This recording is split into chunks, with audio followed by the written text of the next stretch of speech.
हमें वो याद करके दिया कि आज का दिन कौन-सा है, नहीं क्या? तो सही में आज का दिन अगर आप उसको स्मरण करते हो, तो ये एक स्त्री मुक्ति दिन हम बोल सकते हैं। पूरे भारतवर्ष में स्त्री मुक्ति दिन यानी स्त्रियाँ कितनी गुलाम थी। पुरुष तो उनको कुछ न कुछ हक था वो एक पुरुष करके, नहीं क्या? लेकिन एक स्त्री करके इतना डोमिनेशन होता था, तो आज ये स्त्री मुक्ति का दिन है।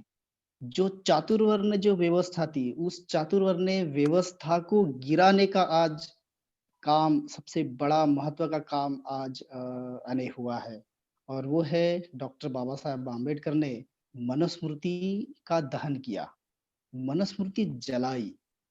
आप देख सकते हो कि बाबा साहब ग्रंथ प्रेमी थे, बाबा साहब ग्रंथ प्रेमी थे। उनके जैसा किसी ने ग्रंथ नहीं पढ़ा था, उस ज़माने में तो भी। आज का मैं बता नहीं सकता लेकिन उस उनके ज़माने में कम से कम उतने ग्रंथ और उतनी उतने किताबें किसी ने नहीं पढ़ा था और उस व्यक्ति ने ये ग्रंथ को जलाना, ये कितनी बड़ी बात है। जो ग्रंथ की पूजा करता हो, हुँ? जो ग्रंथ की पूजा करता हो, वही व्यक्ति ग्रंथ को जला रहा है, एक किताब को जला रहा है क्या? तो ये हमें एक सोचने को मजबूर कर देती है, ये बात, ये घटना। हुँ? और उनने क्यों जलाया, इसके ऊपर आज हमने सही में चिंतन करना चाहिए। और ये चिंतन करते हुए हम सभी यहाँ सम्मिलित हुए हैं, उसके लिए हम सम्मिलित हुए हैं। तो ये मुझे मैं बहुत खुश हूँ आपके साथ ये प्रवचन देते हुए और इस दिन में और इसकी याद में मुझे बोलने के लिए मुझे संधि मिली। तो मैं सही में खुशी से समा गया हूँ। मुझे वैसे सब्जेक्ट दिया था खुशी जीवन, यानी ये एक हमारा आनंदी और सुखी जीवन कैसा हो सकता है? ठीक है, तो उस सब्जेक्ट पे मुझे बोधि प्रकाश ने मुझे बोला कि आप इस सब्जेक्ट पे बात करो। तो मुझे ऐसा लग रहा है यार सही है, नहीं क्या? आज सही में आज हमारा जीवन सुखी हुआ है। चतुर्वर्ण्य व्यवस्था को ही हमने जला दिया आज के दिन। हुँ? तो कितना बड़ा सुख है ये, नहीं? हमें सही में आनंद मनाना चाहिए इस दिन। तो इसलिए उस सुखी जीवन के बारे में मैंने भी मुझे लग रहा है कि सही में हम एक धम्म में कैसा सुख देख सकते हैं, नहीं? हमने आज के दिन हमारे ये मुक्ति का दिन है, हुँ? एक मुक्ति का दिन है और एक प्रकार से उन्होंने दूसरा भी ग्रंथ फिर बाद में बाबा साहब ने लाया, नहीं? 1950 में जो संविधान है और संविधान के अनुसार आज हम चल रहे हैं। तो वो भी एक बहुत खुशी की बात है कि एक ग्रंथ तो जला लेकिन दूसरा ग्रंथ उन्होंने निर्माण किया है। तो सुखी जीवन के बारे में अगर देखा जाए, तो सब लोग, हम सभी लोग ख़ास करके हम सभी यानी जितने भी मनुष्य हैं, वो सुख हम अलग-अलग चीज़ों में देखते हैं। हुँ? थोड़ा हम उसको अगर चिंतन भी करते हैं, तो आप देखते हो कि हम अलग-अलग चीज़ों में, अलग-अलग वस्तुओं में, अलग-अलग व्यक्तियों में हम सुख देखते हैं। हम इसके अलावा हम सुख देखते नहीं। जैसे सभी को सुख चाहिए होता है। ऐसा यहाँ पर कोई व्यक्ति नहीं है कि जिसको सुख नहीं चाहिए, सभी को। जैसे कोई नशा-पान अगर करता है, हुँ? कोई तम्बाकू खाता है, गुटखा खाता है, तो उनको भी एक प्रकार से सुख ही चाहिए होता है। जो ड्रिंकर होते हैं, उनको भी सुख चाहिए होता है। हम परिवार में भी सुख चाहते। हम नौकरी, घर, प्रॉपर्टी, पैसा इन सब में हम सुख चाहते। लेकिन क्या ये सही मात्र सुख है? क्या ये पर्याप्त है हमारे सुख के लिए? थोड़ा हमने यह देखना चाहिए और ये देखने के लिए बाबा साहब और भगवान बुद्ध ये हमें बताते हैं कि आप इसके अलावा भी आप सुख देख सकते हो और उस सुख को आप जान सकते हो। बहुत सारे यानी विचारवंत हैं, बहुत सारे चिंतक ऐसा कहते हैं कि जीवन का उपभोग लेना यानी जीवन में जितनी भी सारी वस्तुएँ हैं, फिर वो कौन-सी भी वस्तुएँ हो, नहीं? तो सारी वस्तुओं का उपभोग लेना, हाँ? उसका मज़ा उठाना, इस जीवन का मज़ा उठाना, ये कितना यानी ये सुख है। ऐसे सुख की परिभाषा की है। लेकिन क्या सही में अगर आज कोई भी कितना भी अमीर व्यक्ति होगा, उस अमीर व्यक्ति को आप देखिए, उसके पास सब है, अगर वो ताली बजाएगा, तो उसके पास चीज़ें हा हाज़िर हो जाएगी। ऐसा भी कोई व्यक्ति होगा, तो क्या वो सुखी है? मुझे भगवान बुद्ध के पास एक व्यक्ति आया था।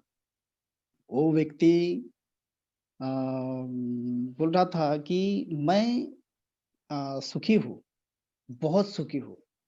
हुँ? तो बुद्ध बोले, "सच में आप बहुत सुखी हो? सही में आप सुखी हो?" तो हाँ, मैं सुखी हूँ। भगवान बुद्ध ने उनको दूसरा सवाल पूछा, "क्या आप परिपूर्ण सुखी हो?" तब अ, उस व्यक्ति ने अ, उस वो व्यक्ति ने जवाब नहीं दे सका, रुका और बोला, "नहीं, मैं परिपूर्ण सुखी नहीं हूँ।"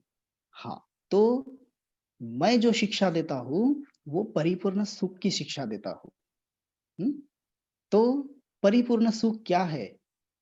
अगर परिपूर्ण सुख यह विकास की अवस्था को जानना, उस विकास की अवस्था तक पहुँचना, ये परिपूर्ण सुख है। अभी हम यहाँ तक आए, जो कि विकास की अवस्था थी, एक नैसर्गिक एक अवस्था थी, नैसर्गिक एक प्रोसेस थी।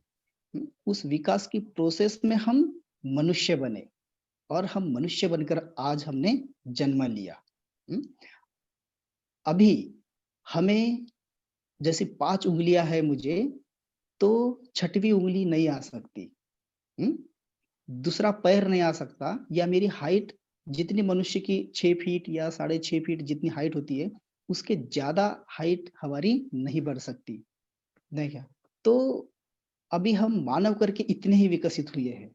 लेकिन जिस विकास की जो अवस्था होती है, वो अवस्था अभी भी है। हुँ? और उसको जानना, इस डेवलपमेंट को जानना, यानी सुख को जानना होता है। सही में वो सुख है। तो वो विकास यानी क्या है? तो वो मन का विकास। ये है मन का विकास। अभी यह बुद्ध धम्म में मन ही है जो सभी को चलाता है। ये मन ही है जो हमें सुख और दुःख का अनुभव हम लेते हैं, नहीं?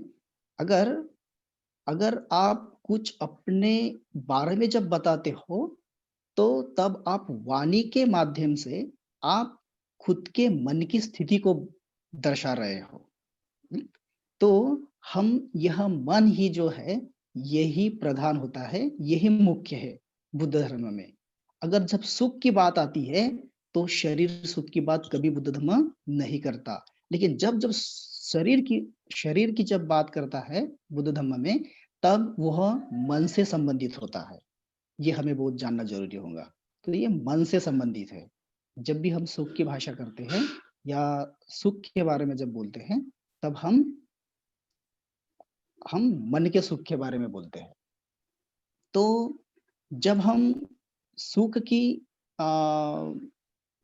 बारे में जब हम सोचते हैं, तो सुख के पहले हमें समझना होगा कि दुःख क्या है, बराबर? क्योंकि जब आप सुख अगर चाहते होंगे, तो ज़रूर आप दुखी हैं। अगर आप दुखी नहीं हैं, तो फिर आप सुख नहीं चाहोगे। इसका मतलब यही है कि सबसे पहले आप थोड़ा पीछे लौट के देखो, पीछे मुड़ के देखो कि आप किन चीज़ों से दुखी हो। ऐसी क्या बात है? ऐसा कौन-सा मोड़ है? ऐसा कौन-सा प्रसंग है या कौन-सी ऐसी चीज़ है, बात है कि जहाँ पर मैं दुखी हूँ? ये दुःख कौन-सा है? ये अगर आप देखते हो, तो सही मायने में आप तब जाके हुँ, आप वो सुख को देख सकते हो। जैसे उदाहरण के तौर पर अगर मुझे दिल्ली अगर आना है, हुँ, मुझे दिल्ली अगर आना है, तो मैं अभी कहाँ हूँ, ये अगर मुझे पता ही नहीं है, तो मैं दिल्ली नहीं आ सकता। इसलिए अगर आपको सुख देखना है, तो आपको अभी किस स्थिति में अभी आप हो, वो देखना बहुत ज़रूरी होता है। इसलिए अभी मैं किस स्थिति में हूँ, मैं अभी कौन से ऐसी पीड़ा में हूँ, दुःख को पीड़ा भी कहा गया है। तो कौन-सी पीड़ा में हूँ, ये जब तक आप देखते नहीं, तब तक हम सही मायने में हम उस विकास की अवस्था तक हम पहुँच नहीं सकते या उसको हम देख नहीं पाएँगे। तो दुःख को ना समझना ही एक दुःख को ना समझना ही हमारा दुःख है। तो इस दुःख को जब हम समझ लेते हैं, बुद्ध ने आप देखिए कि जन्म, जरा, व्याधि, मरण, नहीं, सारा दुःख ही है बोले उन्होंने। हुँ? ये संसार ही सारा दुःख है। यहाँ पर जन्म लेना ही दुःख है। तो फिर ये क्या चीज़ है फिर सुख? नहीं? तो सुख वो चीज़ होती है कि ये दुःख जब हम समझ लेते हैं, तब हम समझ लेते हैं, उसको जान लेते हैं, परख लेते हैं, देख लेते हैं। हुँ? तब हम तब हम उस दुःख से भी परे होने लगते हैं। है क्या? उस दुःख से भी हम परे होने लगते हैं। हमें यह सुख है, यह दुःख है, इसमें जाने की कोई ज़रूरत नहीं होती। तो मैं आपको बताना चाहता हूँ कि उसके दुःख बहुत सारे हैं, है क्या? लेकिन हम दुःख को 3 भागों में बुद्ध धर्म में 3 भागों में बाँटा गया है। वो 3 भाग है। पहला है दुःख-दुःख, मतलब यह साधारण दुःख होता है। जैसे हमा उम, यानी एक्सीडेंट हो गया तो हम कुछ खरोच आ गई, नहीं? चाकू से हाथ कट गया, अगर आप कुछ काट रहे हो तो चाकू से हाथ कट गया, कुछ कहाँ गिर गए, हुँ? बुखार आ गया आपको, तो ये साधारण दुःख होता है, जो आपको शरीर को होता है, जस्ट नॉमिनल होता है ये, हुँ? बाद में दुःख बढ़ते जाता है आपका और वो होता है परिवर्तन का दुःख। अभी परिवर्तन का दुःख मतलब हम हमारी स्थित्यांतर होती है। हमारा जो जीवन है, तो ये स्थित्यांतर होता है। कैसे? जैसे अ, अभी इसके पहले मैं बच्चा था, नहीं? इसके पहले मैं हाई स्कूल में था, उसके पहले भी मैं मिडल स्कूल में था। फिर बाद में मैं धीरे-धीरे, धीरे-धीरे बढ़ते-बढ़ते बाद में कॉलेज में गया। फिर कॉलेज से अभी यहाँ तक आया। फिर बाद में इसके बाद मैं थोड़ा और ज़्यादा 50 साल का हो जाऊँगा, 60 साल का हो जाऊँगा, फिर बाद में मैं बूढ़ा हो जाऊँगा। नहीं क्या? तो ये जो स्थिति है, ये स्थिति हम हरदम बदलते हैं, नहीं क्या? ये हरदम बदलते हैं। तो यह परिवर्तन का दुःख है और हमें कोई न कोई छोड़ के भी जा सकता है, नहीं? परिवर्तन मतलब फिर बाद में हम मर भी सकते हैं, नहीं क्या? तो ये परिवर्तन होता है। हुँ? हमारी जगह बदलती है, हमारे कपड़े बदलते हैं, सारी चीज़ें हमें बदलना होता है, हमें रिनोवेट करना होता है, उसको नए तरह से हमें निर्माण करना होता है। तो ये परिवर्तन का दुःख, हुँ? जब हम हमारे बाल पकने लगते हैं, झड़ने लगते हैं, नहीं क्या? बाल जाने लगते हैं, तब हमें बहुत दुःख होता है, यार मेरे बाल जा रहे हैं, नहीं? तो जो भी हमारे जो मन पसंदीदा जो वस्तु होती है या व्यक्ति होते हैं, वो जब हमसे छूटने लगते हैं, तब हम दुखी होते हैं, तब बहुत दुखी होते हैं हम। शायद आपको इस दुःख का अनुभव होगा। फिर बाद में तीसरा दुःख आता है और वो है संस्कारिकता की दुःख। हुँ? और यह दुःख यानी जब तक आप बुद्ध नहीं बनते, तब तक यह दुःख आपको होगा ही। मतलब संसा संस्कारिकता के दुःख इसका मतलब ही ये है कि आप परिपूर्ण सुखी नहीं हो। मतलब कहीं न कहीं आपके पास सब कुछ है, लेकिन एक चीज़ छोड़ के जो सैटिस्फैक्शन जिसको बोलते, समाधान जिसको बोलते। तो ये असमाधान का दुःख हमें हरदम रहता है। हमारे पास स हमारे पास परिवार के सब लोग रहेंगे, सभी पसंदीदा लोग रहेंगे, पसंदीदा चीज़ें रहेंगी, प्रॉपर्टी रहेंगे, पैसा रहेगा, सारी सिक्योरिटी रहेंगी, उसके बावजूद भी हमें कहीं न कहीं मन का एक खालीपन, हुँ? जो मन का जो खालीपन होता है, वो खालीपन रहेगा, हुँ? हम कौन-सी भी चीज़ कितनी भी हो, हम कमा सकेंगे, उसको पा सकेंगे, लेकिन उसके बावजूद भी हमें वो एक दुःख रहेगा ही। हमारी एक जो मन की जो साइड होती है, वो हमेशा ही खाली होती है। उस खालीपन को हम हमेशा महसूस करते हो। हुँ? जब हम अकेले में रहेंगे तब उसको महसूस करते हैं, नहीं क्या? जब हम घर से अगर बाहर चले जाते हैं, तब हम उसको महसूस करते हैं और यह दुःख हमेशा बना रहता है, हमेशा। आज आपको मुझे सुख पाना है, ये बात जब आई, तो कहाँ से आई? इस अनसैटिस्फैक्शन से ये बात आ गई, नहीं? आपके पास तो अब सभी है, नहीं क्या? आपके पास ऐसा क्या है? क्या नहीं है आपके पास? सब कुछ है, लेकिन वो अनसैटिस्फैक्शन जो है, असमाधान, एक प्रकार से वो असमाधान कि कुछ तो भी मिसिंग है यार, कुछ तो भी मिसिंग है। और ये जो मिसिंग जो बात है, ये बुद्धत्व की बात है।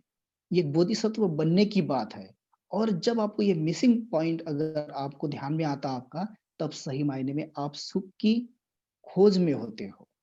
हुँ? जैसे सिद्धार्थ, सिद्धार्थ को सभी तरफ दुःख ही दुःख नज़र आया।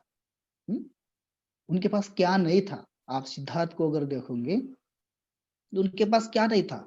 जब वो घर से बेघर हो गए थे, यानी जब वो जंगल में चले गए थे, उन्होंने प्रव्रजित जब वो प्रव्रजित हुए थे, तब भी उन्होंने कहा तब भी उनको बिंबिसार राजा अपना आधा राज्य देने के लिए तैयार था, सैनिक देने के लिए तैयार था, संपत्ति देने के लिए भी तैयार था। लेकिन उसके बावजूद भी उस सिद्धार्थ ने नकार दिया। उनको उन दूसरे से पाने की भी ज़रूरत नहीं थी। उनको उनकी ही संपत्ति बहुत सारी थी और वही एक वारिस थे। लेकिन उसके बावजूद भी उन्होंने वो सब कुछ त्याग दिया। ये क्या बात है? सब कुछ होने के बाद भी कुछ नहीं। लेकिन जब वो बुद्ध बने, हुँ? तो उनके पास सिर्फ़ एक चीज़ थी, भिक्षा पात्र। सिर्फ़ एक चीज़, भिक्षा पात्र। और वो इस पूरे पृथ्वी के पूरे पृथ्वी के ही नहीं, तो सारे यानी अभी पूरे मनुष्य में समझो, नहीं क्या? पूरे विश्व में उनके जैसा सुखी कोई व्यक्ति नहीं था। था उनके जैसा कोई सुखी व्यक्ति? नहीं, सिर्फ़ एक भिक्षा पात्र था। उसके बावजूद कुछ नहीं था। फटा चिवर था। चिवर भी कैसा था? फटा, नहीं क्या? वो भी सिर्फ़ 3 कपड़े, उसके बावजूद भी वो बहुत अमीर थे। क्योंकि अमीर मतलब सुखी थे, सुखी थे। तो सुख की परिभाषा क्या है? सुख की परिभाषा को हमने जानना है। जो एक असंस्कारित अरे संस्कारितता का जो दुःख होता है, जो असमाधान का दुःख होता है, ये बहुत बड़ा दुःख है। लेकिन इसको जानने के लिए, इसको समझने के लिए हमें बहुत सारे कठिनाई से जाना पड़ेगा। हुँ? हमें कठिनाई से जाना पड़ेगा, उसको देखना पड़ेगा कि ये जो असमाधान है, इसको कैसा हम दूर रखेंगे। ये अगर ये पता भी चल जाता है हमें कि हम असमाधानी हैं, तो उसके बावजूद भी हम समाधानी क्यों नहीं होते? ये तो एकदम सादी चीज़ है, एकदम ईज़ी है कि मैं असमाधानी हूँ, नहीं? तो मुझे अभी समाधान प्राप्त करना है। लेकिन ये चीज़ बाज़ार में हम खरीद नहीं सकते। ये चीज़ हम बाज़ार में खरीद नहीं सकते या दूसरा कोई व्यक्ति हमें दे नहीं सकता और प्रॉब्लम यहीं पर है। तो ये हमें अपने मन की तरफ फिर बाद में लेके जाता है और मन की शुद्धता करना। हम समाधान किस तरह पाते हैं? जब हम अपनी मन की शुद्धता करते हैं। अभी मन की शुद्धता के लिए फिर बाद में बुद्ध धर्म में अलग-अलग प्रकार की शिक्षाएँ दी है, भगवान बुद्ध ने। तो वो उस शिक्षाओं का फिर बाद में हम देखते हैं, तो वो आपको अभी एक ही प्रवचन में तो मैं सारी की सारी नहीं बता पाऊँगा। आपको अ, अगर आप ध्यान वर्ग शिविर में अगर जाते हो, अपने सेंटर पे जाते हो, तो वहाँ जो कुछ क्लासेस वगैरह होते हैं, तो उस माध्यम से आप वो सीख सकते हो, उसको जान सकते हो। लेकिन जब हम अपने मन की शुद्धता के बारे में जब जाते हैं, अपने मन की तरफ हम झाँकते हैं, तो ऐसी कुछ खामियाँ हमें नज़र आती है अपने मन की और वो हमारे बारे में होती है। वो हमारा अस्तित्व होता है, हमारा जीवन होता है और यही हमने जो अपना अस्तित्व और अपना जीवन बनाया हुआ होता है, यही बहुत दुखदाई होता है। जैसे हमारा द्वेष, अभी ये द्वेष यानी बहुत जानते हैं कि हाँ यार, ये द्वेष है तो क्या, थोड़ा थोड़ा बहुत मुझे गुस्सा आता है, थोड़ी देर के लिए गुस्सा आता है, बाद में चला जाता है। लेकिन भाइयों और बहनों, ऐसा नहीं है। ये जो द्वेष है, लोभ है, ये हमारे मन के ऐसे क्लेश है, जो हमें जन्मों-जन्मा तक हमें दुःख ही देते हैं। हमें इसका प्रभाव कभी नहीं जाता, इसका प्रभाव हमेशा ही रहता है और यही हमें इस जीवन में पीड़ा और कष्ट प्रदान करते हैं। ये लोभ और हमारा द्वेष। अभी जब आपको गुस्सा आता है, द्वेष आता है, मतलब क्या होता है? नहीं? जब आपको द्वेष आता है, द्वेष मतलब अगर आप देखोगे तो इस सारे संसार में अगर सबसे कोई जैसे आप शेर को देखोगे, हुँ? तो शेर अपनी जिसको जब उसको भूख लगती है, जब वो भूखा होता है तब शिकार करता है, हुँ? हम शेर को बहुत खूंखार और उससे बहुत डरते हैं, लेकिन वो खूंखार नहीं होता। स्नेक साँप साँप जब उसको धोखा है, अगर मैं मुझे कोई मार रहा है, अगर ऐसा जब उसको हो जाता है, तब वो काट लेता है। हुँ?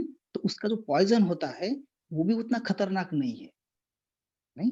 लेकिन सबसे बड़ा ज़हर, सबसे बड़ा खूंखार अगर कोई होगा, तो वो इंसान है, जो इंसान को ही मारता है। साँप कभी साँप को नहीं मारता, शेर कभी शेर को नहीं मारता, लेकिन ये इंसान, इंसान को मारता है। हुँ? कितनी सारी बस्तियाँ उजाड़ देता है, एक साथ ही उजाड़ देता है। तो ये मनुष्य का जो द्वेष है, वो बहुत खतरनाक है। उस साँप से भी कहीं ज़्यादा विषारी है, वो शेर से भी कहीं ज़्यादा शिकारी है। तो मनुष्य का ये द्वेष है। हुँ? आप अगर मनुष्य का द्वेष यह जैसे ही उबलता हुआ जब पानी होता है, उबलते हुए पानी को आप ना पी सकते हो, कभी पी सकते हो? अगर उसको मैंने अगर बोला आपको उबलते हुए पानी को पियो, एक घूँट तो भी पियो, आप नहीं पी सकोगे। उससे नहा भी नहीं सकोगे, क्योंकि आपको नहाने के लिए पानी भी अगर गर्म चाहिए तो वो परमाणु में चाहिए होता है। कितनी भी ठंडी हो, फिर दिल्ली की ठंडी हो या देहरादून की वो हिमालय की ठंडी हो, आप उबलते पानी से नहाओगे नहीं, आपको परमाणु में ही पानी चाहिए होता है, बराबर? तो ये बात होती है, वो पानी किसी काम का नहीं होता, पानी किसी काम का नहीं होता हो, उस तरह से ये हमारा द्वेष होता है।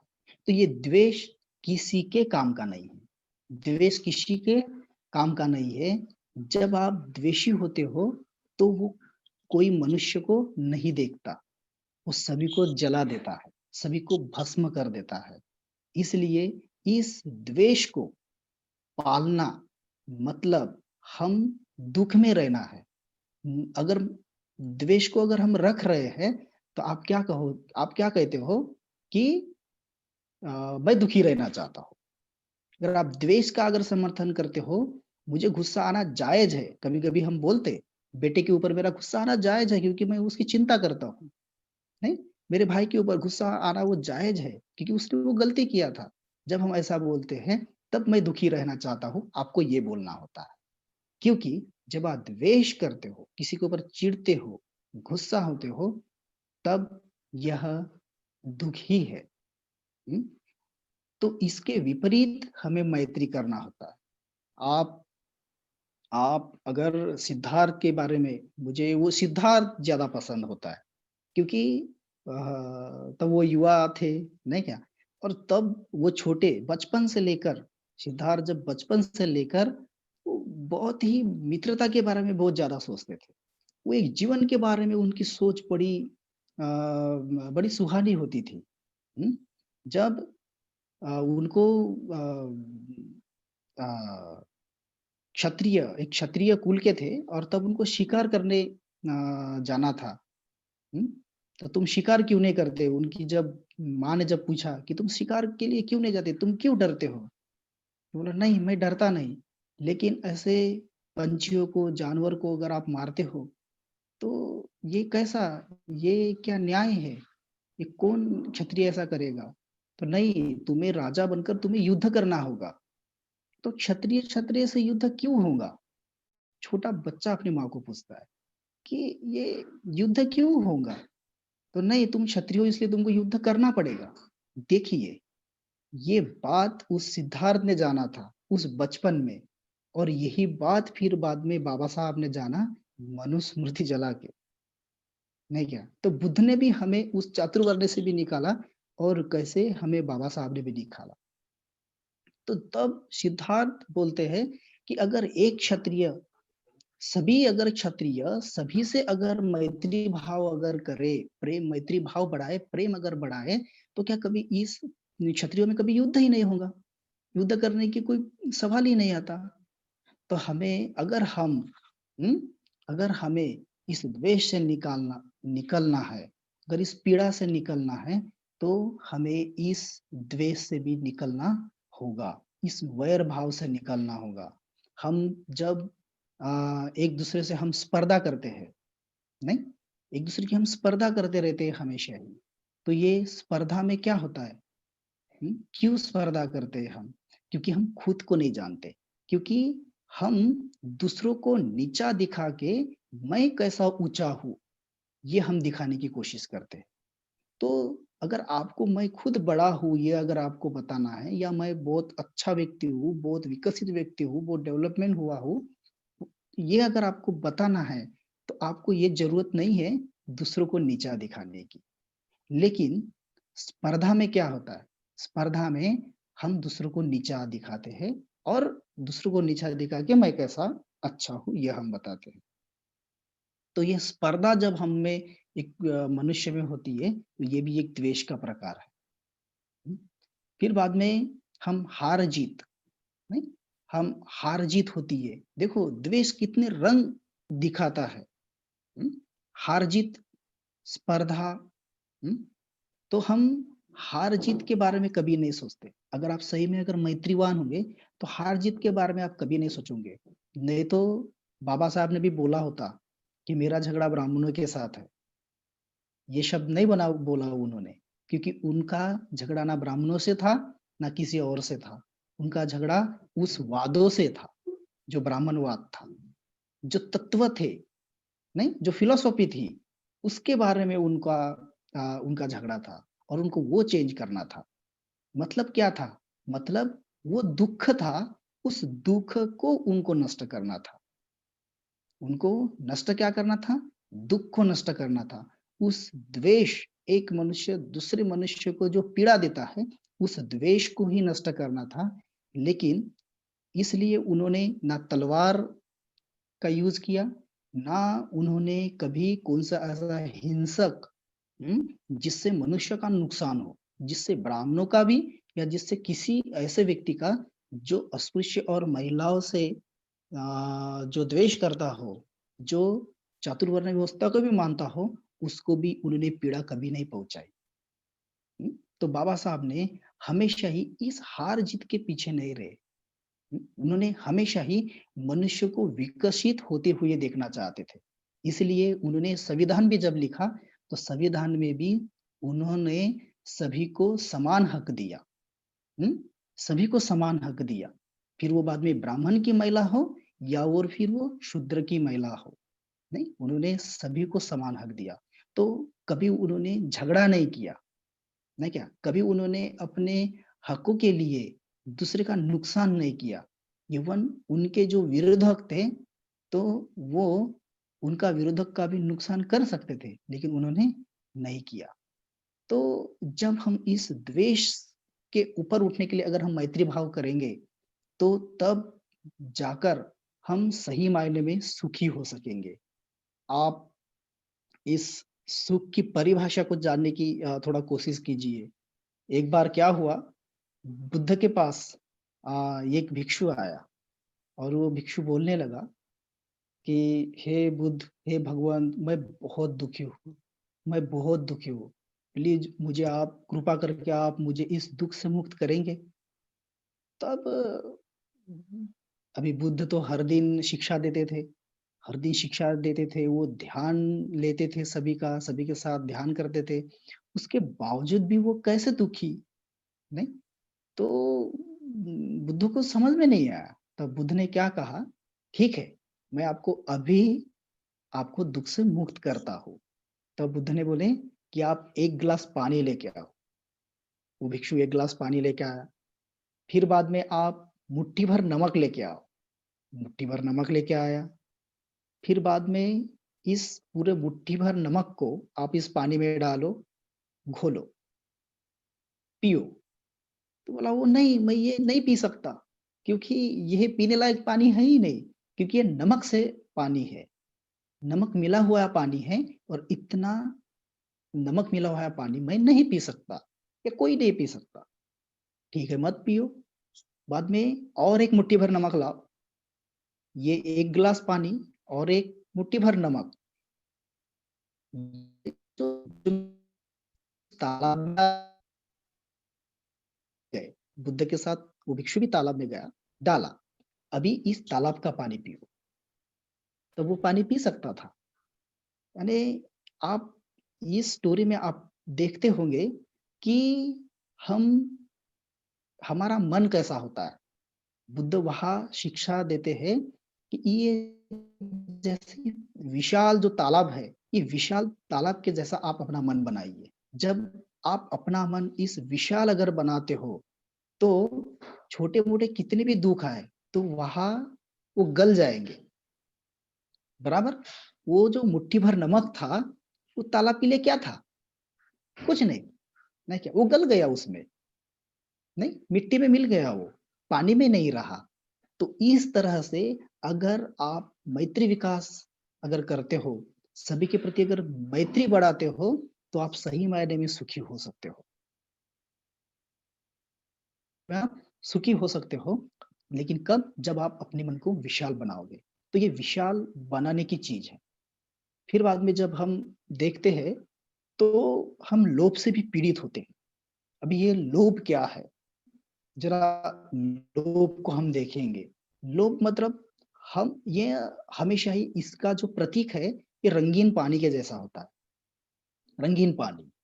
अभी रंग भरा जो पानी है, द्वेष, यह बॉइल वाटर मतलब उबलता हुआ पानी, और लोभ, यह रंगीन पानी। आप इस रंगीन पानी जो है, जो रंग से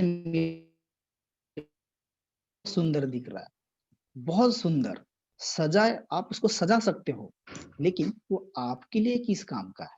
ना उससे आप नहा सकते हो, ना उसको पी सकते हो, ना उसको कौन से काम में ला सकते हो। सिर्फ़ शो की एक वस्तु रखकर आप क्या करोगे उसका? बराबर? वैसे ही ये लोभ है। जैसे ही द्वेष आपको भस्म कर देता है, ये आग की तरह है। द्वेष यह उससे भी भयानक है। सॉरी, लोभ जो है, ये उससे भी भयानक है। लोभ क्या होता है? आपको धीरे-धीरे जलाता है। लोभ क्या करता है? धीरे-धीरे जलाता है, और द्वेष आपको एकदम से खत्म कर देता है। तो दोनों ही उतने ही पीड़ादायक है। तो ये लोभ जो धीरे-धीरे आपको समाप्त कर देता है, यह इंद्रिय तृष्णा से संबंधित है। हम हमेशा ही हम हमेशा ही पाना चाहते हैं, अपने पास इकट्ठा रहना रखना चाहते हैं, वस्तुओं को हम रक्षण करने लगते हैं। ये चीज़ आपको यानी समझती होंगी कि वस्तुएँ हमारे उपयोग के लिए होती है। वस्तुएँ वस्तुओं का हम अ, रक्षण नहीं करना होता है। वस्तुएँ हमारी रक्षण करती है। लेकिन धीरे-धीरे अभी क्या हो रहा है कि वस्तुओं का हमें रक्षण करना होता है क्या? तो हम चीज़ों के लिए हो गए हैं, चीज़ें हमारे लिए नहीं। ये जो हम इतने जो जिंदा नहीं, इतने बुद्धिमान होकर भी हमें निर्जीव एक वस्तु हमें चला रही है। ये हमें डिस्टर्ब कर रही है, हमें दुःख और पीड़ा पहुँचा रही है। एक निर्जीव वस्तु, किसके कारण? यह लोभ के कारण। हमारा मन ही इस लोभ की तरह है कि जब जब चाहे हम सिर्फ़ हम पाना चाहते हैं, आत्म केंद्रित होते हैं, नहीं, हम सिर्फ स्वयं का ही सुख चाहते हैं। आप अभी-अभी हमारे महाराष्ट्र के जो संत थे, गाडगे बाबा, आप जानते होंगे गाडगे बाबा को। और बाबा साहब के साथ उनकी बहुत अच्छी दोस्ती थी। खुद गाडगे बाबा ये कभी स्कूल में नहीं गए, कभी पढ़े नहीं, वो अंगूठा छाप थे, अंगूठा बहादुर थे। लेकिन बाबा साहब इतनी बड़ी डिग्रियाँ हासिल करने के बावजूद भी गाडगे बाबा के कीर्तन लेकिन सुनने के लिए जाते थे। तो वो गाडगे बाबा हमेशा ही अपने साथ सिर्फ़ ये गाडगा रखते थे और एक झाड़ू, पूरा गाँव वो साफ करते थे। तो देखिए, वह व्यक्ति उसके पास कुछ नहीं था, उसके बावजूद भी उसके नाम की अमरावती की यूनिवर्सिटी है। उनके नाम पे अमरावती की यूनिवर्सिटी है। तो वो कितने संतुष्ट थे, है क्या? गाडगे बाबा। उन्होंने कभी हमेशा ही भिक्षाएँ माँगी है। और आपको एक बात बताता हूँ, गाडगे बाबा को बाबा साहब ने ट्रेन का ऐसा रिज़र्वेशन करके दिया था, जो अ, वो फर्स्ट क्लास में बैठ सकते थे। फर्स्ट क्लास बोगी में बैठ सकते थे, बिना टिकट से। बस उनके पास वो आईडी कार्ड होता था, आप दिखाओ। लेकिन गाडगे बाबा कभी फर्स्ट क्लास के डब्बे में बैठे नहीं, वो जनरल बोगी में ही गए और वही उन्होंने प्रवास किया। लोगों के साथ वो कीर्तन, भजन वो करते थे और एक उपदेश करते थे।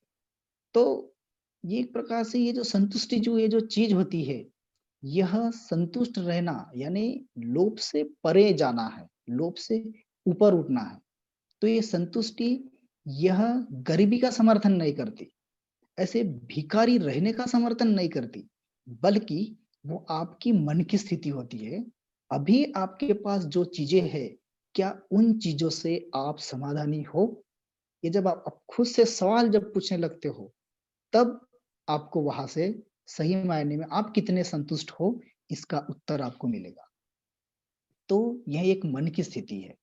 तो जब हमारे पास जितनी भी चीज़ें हैं, आपको कार चाहिए, बंगले चाहिए, नहीं चाहिए ऐसा नहीं, चाहिए। परंतु आप जब उनके पीछे ही सारा जीवन, सारी अ, जो आपकी ऊर्जा है, नहीं क्या? सारी ऊर्जा है और सारी जो खटाटोप आप जो करते हो, वो अगर उसके लिए ही अगर करते हो, तो फिर बाद में वो दुखदाई बनती है। वो आसक्ति और लोभ और असंतुष्टि बनती है।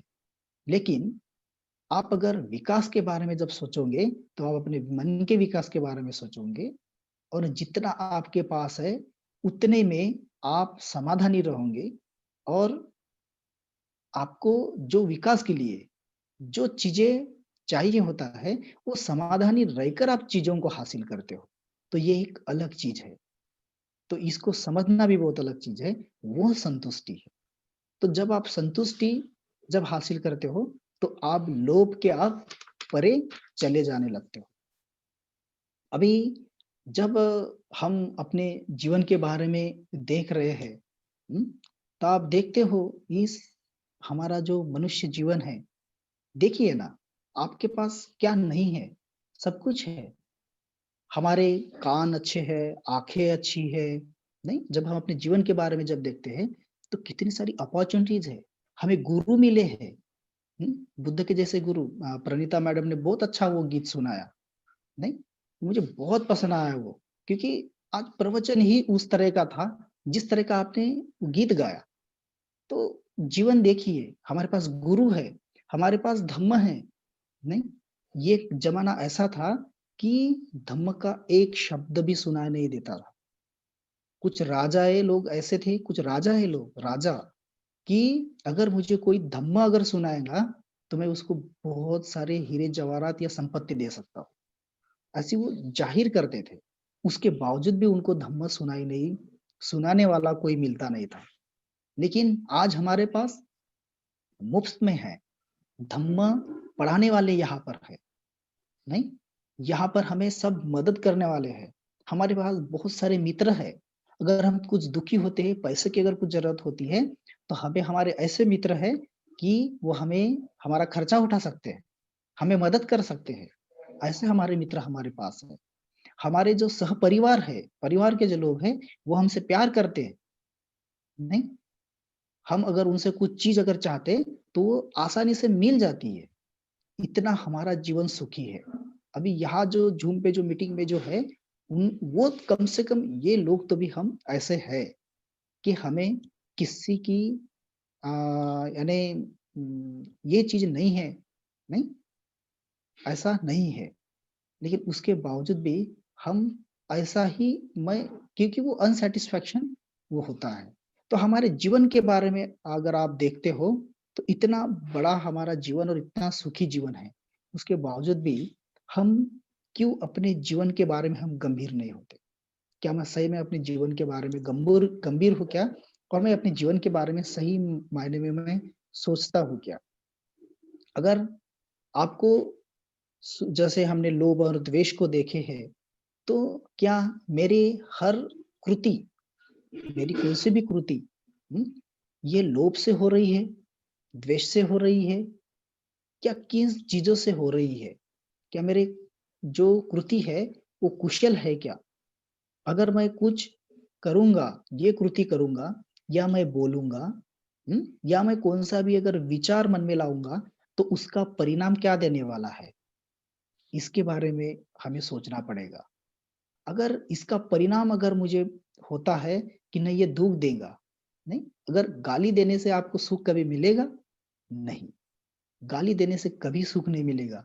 झूठ बोलने से आपको कभी सुख मिलेगा? कभी सुख नहीं मिलेगा, है क्या? लेकिन जब हम बोलेंगे अरे यार! मुझे यहाँ तो झूठ बोलने पड़ रहा है, इसका मुझे परिणाम अच्छा नहीं आएगा। जब हम उस परिणाम के बारे में जब देखेंगे, तब सही मायने में हम सुखी होंगे। नहीं? तो हमें खुद की जाँच-पड़ताल करनी होगी कि क्या मैं मेरे जो कृति है, मेरे जो कर्म हैं, हुँ? वो किस तरह हो रहे हैं? कुशल या अकुशल हो रहे हैं? और ऐसी कौन-सी ही चीज़ नहीं है इस संसार में कि आपको परिपूर्ण सुखी करे? कोई ऐसी चीज़ नहीं बनी है, आपको परिपूर्ण सुखी करे, क्योंकि अनसैटिस्फैक्शन वो है ही। नहीं?